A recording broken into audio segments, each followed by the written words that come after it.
Good afternoon. This afternoon we have Todd Lewis from Palmetto Computer Labs. Todd, welcome to MidlandsBiz. Thank you very much. Thanks for having me. Todd, tell us a little bit about your education background. I'm actually from Princeton, West Virginia. My dad was a coal miner for 31 years.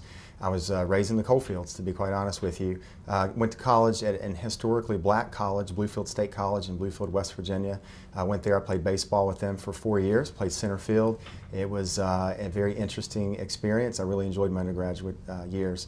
I went to graduate school at the University of South Carolina. What did you do after grad school? An internship that I was doing while in graduate school led to a full-time position with the state of South Carolina. So I actually worked 2 years in state government, and although I enjoyed my experience, the bureaucracy, what I found was the bureaucracy was tough. I worked with great people, but it was not the place for a future entrepreneur.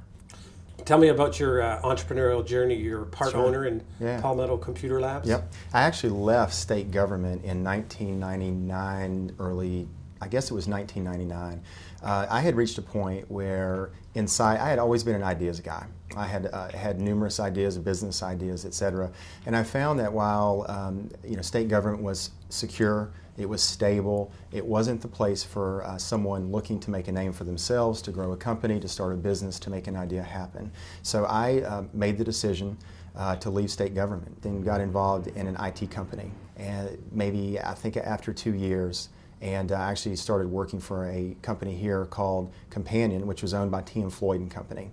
And so therefore, that's, again, I was coming over from IT, and then I transitioned over to T. Floyd and Companion, which is IT and healthcare. I really got some good experience in the technical services division.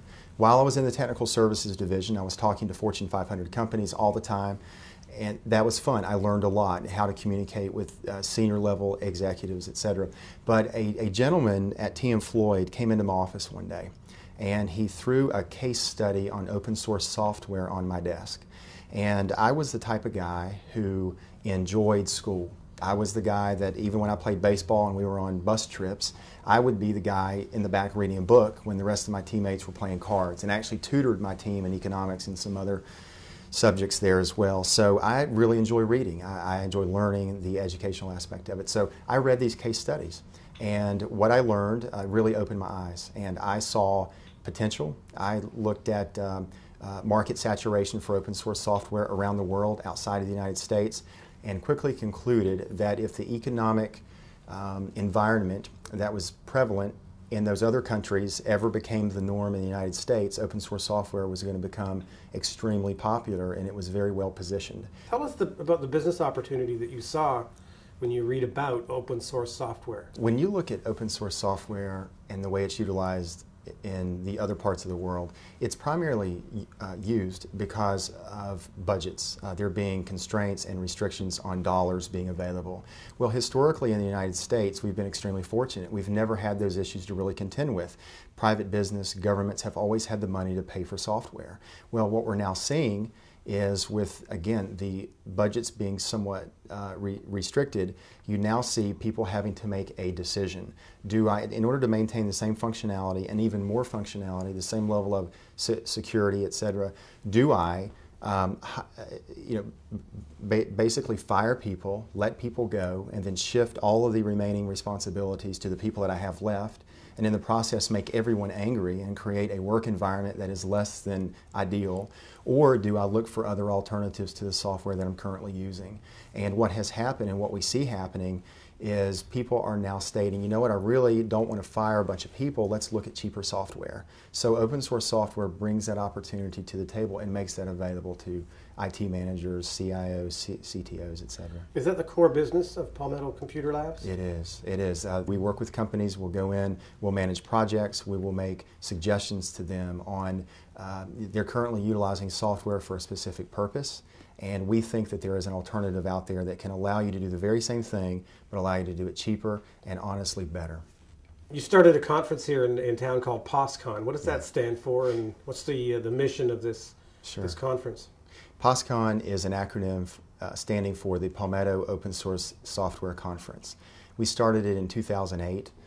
Like most first-year events, we weren't quite sure what would happen, but we knew that there was an underground support infrastructure already in place. A lot of developers and programmers, and even people generally interested and involved in IT, do a lot of work in open source software. Many in their off hours, we actually have a catchphrase, it's what your developers are doing when they're not working.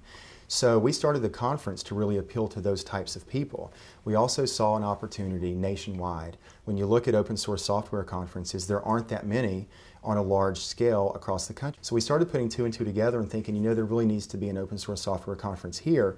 And Columbia is also, it's hardly a place that people associate with software. So we certainly had that challenge. The first year in 2008, we marketed our event for only about 3 months. We really didn't market it that much, but we ended up having 125 people that showed up.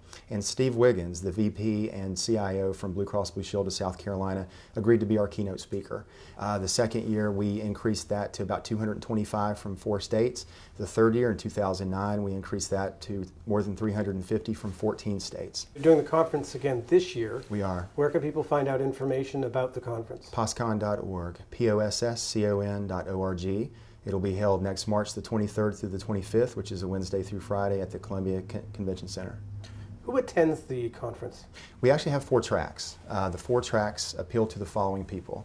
The first track is a leadership track. It appeals to CIOs, CTOs, basically IT decision makers of all types. Second track is education, and it appeals to administrators, teachers, professors, and students. The third track is the technical track. It appeals to developers, sysadmins, people like that. The fourth and final track that we're actually adding this year, this is new for 2011, is healthcare. And we've actually partnered with Health Sciences South Carolina. They're going to sponsor and actually coordinate this particular track for us. They have made the decision at HSSC to go open source internally. So they're very excited about this. They had actually considered doing their own conference. And as opposed to reinventing the wheel and starting from scratch from a logistical standpoint, they said, hey, let's talk to the guys at POSSCON and plug in to an apparatus that already exists. Let's plug into an existing conference. So we created this track just for them. Todd, thank you very much for coming into MidlandsBiz this afternoon. Look forward to following your company. Thank you. Palmetto Computer Labs, and also great success with the POSSCON conference. Thank you very much.